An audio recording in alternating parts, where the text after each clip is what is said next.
আসসালামু আলাইকুম ওয়া রাহমাতুল্লাহি ওয়া বারাকাতুহু। সম্মানিত দিনী ভাই বোনেরা, আপনারা কেমন আছেন? আশা করি আলহামদুলিল্লাহ আপনারা সকলেই ভালো আছেন। তো আজকে আমি আবারও আপনাদের সামনে বিশেষ একটি আমল নিয়ে উপস্থিত হয়েছি। যাদের স্মরণ শক্তি থাকে না, অজানাকে জানার জন্য আল্লাহ তাআলার একটি সিফতি নাম আছে। ওই সিফতি নামটি যদি আপনি পাঠ করে যদি আপনি এশার নামাজের পর ঘুমিয়ে যান, ইনশাআল্লাহ আপনি জানতে পারবেন, স্বপ্নের মাধ্যমে আল্লাহ পাক আপনাকে জানিয়ে দেবেন যে আগামীকালকে এই দিনটা আপনার জন্য ভালো হবে কিনা। তো আসুন, তো স্মরণ শক্তির জন্য কী করতে হবে?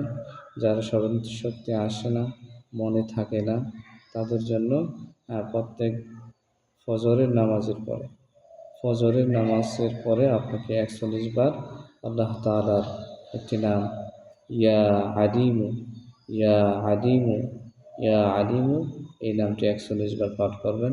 ইনশাআল্লাহ এই আমলটি আপনি জারি রাখবেন, ইনশাআল্লাহ আপনার স্মরণ শক্তি বৃদ্ধি হবে।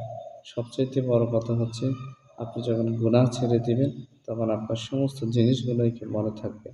যার যত গুনাহ বেশি, তার মনে থাকবে খুব কম। যার গুনাহ নাই, গুনাহ কম থাকবে, তার স্মরণশক্তি একটু বেশি থাকবে। এই জন্য গুনাহ ছেড়ে দেন, আপনি কোনো দিনই বলবেন না ইনশাআল্লাহ। তো ইয়া আলিমু, এই আমলটি ১০০ বার এশার নামাজের পরে আপনি পাঠ করবেন।